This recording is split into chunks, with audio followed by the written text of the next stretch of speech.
if you're a fan of a certain TV show that I know Mark's kids my kids think it's the greatest best show on TV. Well, Yeah. except for this show, of course. Second best. Second best. Really close. I'll take that title. Matt Iseman is here, and you know him from this TV show, folks. We're talking about American Ninja Warrior. Wow, that was good. Craig, go to the surface. That'd be really cool if you could just pop over to the surface thing. You must be having issues with it right now. Here. Oh, those. There it is. There it is. All right. It was so good in rehearsal, wasn't it? It was Yeah. good. By the way, Wait. Keep it there, Craig. Craig, keep it there. You might recognize that, but check that out. Whoa, what did you say? Yeah, that is not me. Let's make that clear. Not? The guy If with it the was, I was gonna 27 tell you to pack. take your shirt off. The serratus muscles. That guy's an anatomy lesson right there. It's obnoxious. No, of course, American Ninja Warrior. Yeah. Good. Thanks for coming over. My pleasure. By the way, I loved what Jackie did when she said my name, Iseman. There it is. Look at that. You can't say your last name without I thinking. said you pronounce it like the Heisman Trophy in 08, and so she went right You into have the to. pose. I mean, that's just what you do. Hit the stance. It was good. So we have to talk about the show because that's what everybody's going to say. Oh, that's the guy from and that's pretty cool when people do that. I love it. Listen, it's great. It's great to have a job in this business and to have a show. We actually started out. So originally this was a show in Japan, and this was it was called Sasuke, and then G4 was a little cable channel where they would air episodes, the Japanese episodes dubbed into English. And it became so popular, G4 decided to do an American version.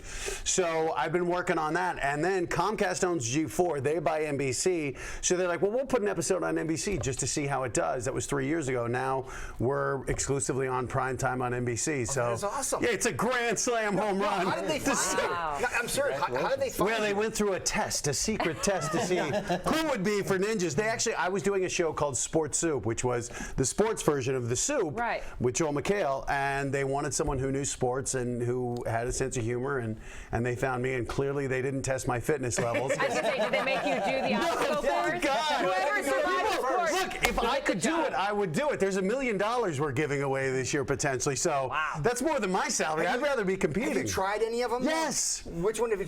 I've tried all of them. Not all of them, but can you do any of them? We have the Warped Wall, which is a 14-foot curved wall you have to run up. Right. That looks wicked. And I tried it, and I had one of the ninjas coaching me. He's like, okay, you get a little more explosion. And I go up, I got my hand on it, and at that time I reached down, I was like, ah! I tweaked my hamstring, and I was like, what am I doing? The producers have banned me from the course because I look so bad going off a trampoline. They're like, you're going to hurt yourself. Not that we care if you get hurt. No. We just need you to be able to host. So if you want to do it in the off-season. Didn't I see a promo for one of the gals that was going to go up it and try? Well, we had little Casey Catanzaro last year, who was our breakout star, 5 feet tall, 95 pounds, completing a course that, and everyone competes on the same course. From 21 years old, we've had a 72-year-old grandfather come out.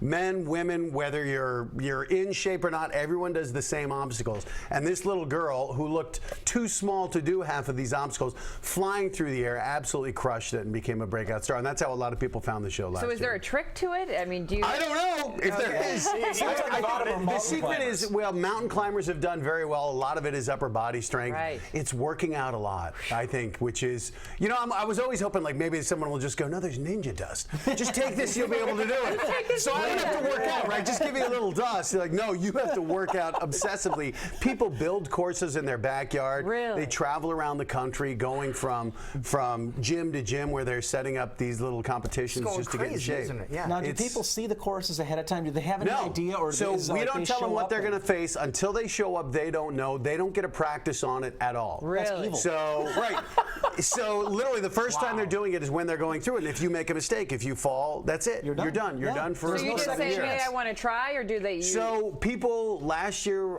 people have to apply to get a guaranteed spot. Last year we had 9,000 applications. This year we had 50,000. Wow. And so people, if they don't get selected, they can camp out in a wait out in a walk-on line. And people, it's been 8 days was the shortest we had for people to get on the course. 2 weeks in some places, people were camped out. Now, to try when to do you get on guys the film course. these? So we just wrapped the season. We were in Vegas. We started in end of March.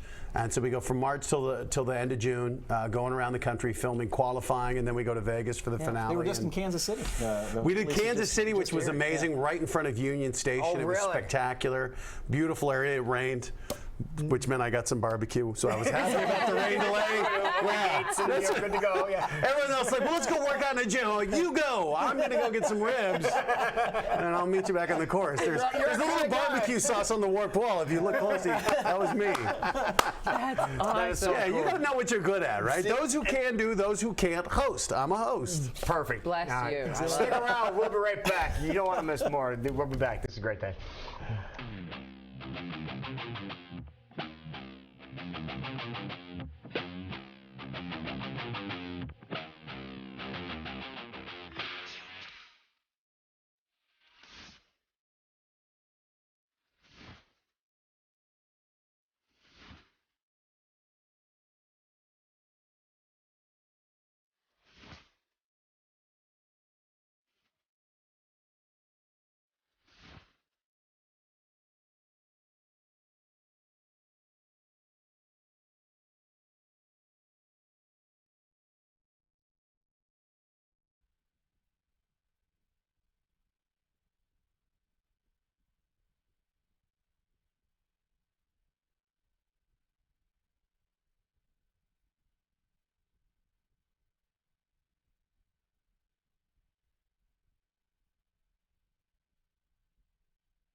On this day, 1987, La Bamba was released with a really cool guy. Had a chance to hang out with him last time he was in Des Moines. He came over and did the radio show, Lou Diamond Phillips.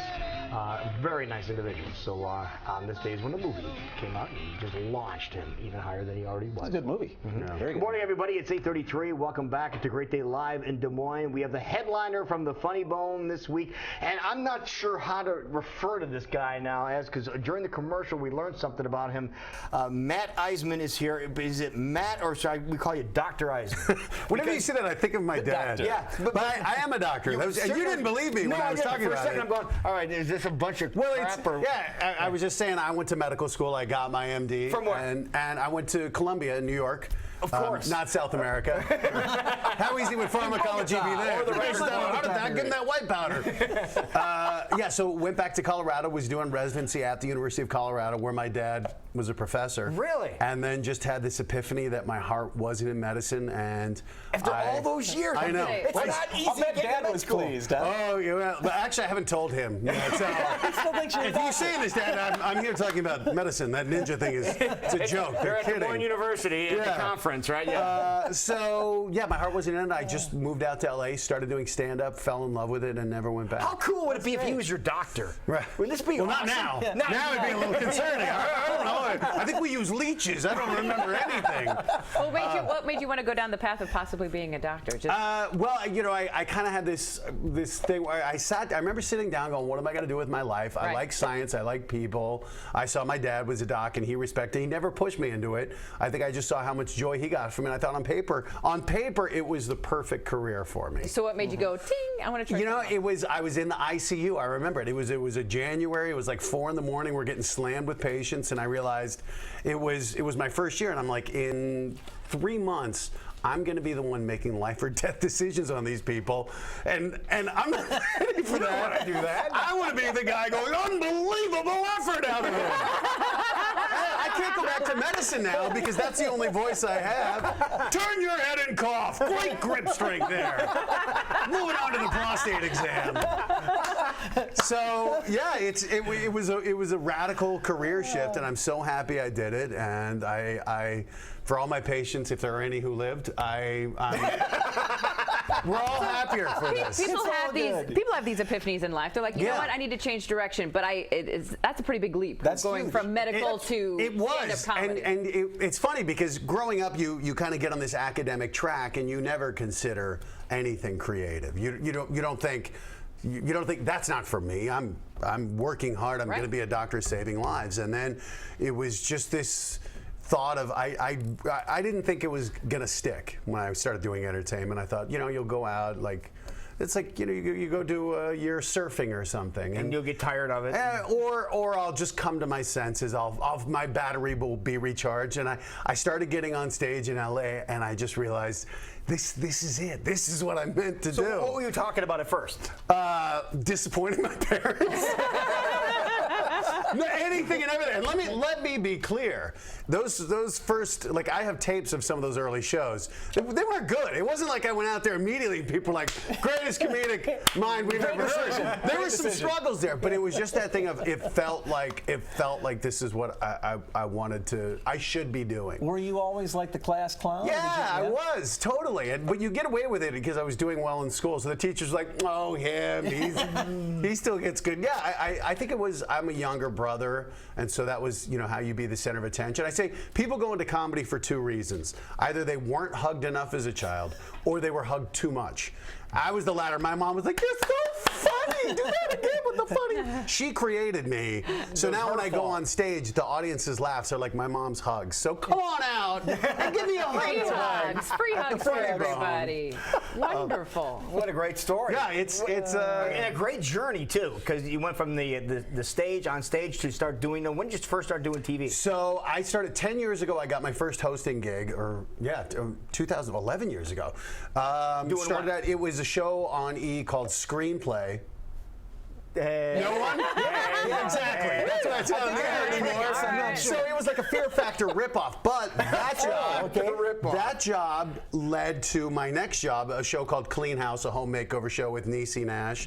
And it was Hoarders before Hoarders. We did that for 5 years, hundreds of shows. We ended up winning an Emmy for it. Wow. And that one led to Sports Soup, which then led to American Ninja Warrior. So literally the first job I got as a host led to my current job. What was paying the bills at the time? Was it the comedy, or was it so you did commercials? Stand-up comedy has been something I always loved doing. It's my first love, but it's something you do out of passion. The TV stuff really has been paying the bills. Early on, I did commercials. I played baseball in college, so I was in an ad for athlete's foot medication, which my friends didn't make fun of at all. Which one? Hey, it was for Lamisil, and it ran for like 3 years, and it would run during like all the big, we'd be out watching football, and all of a sudden I'd come on like 3 days of treatment.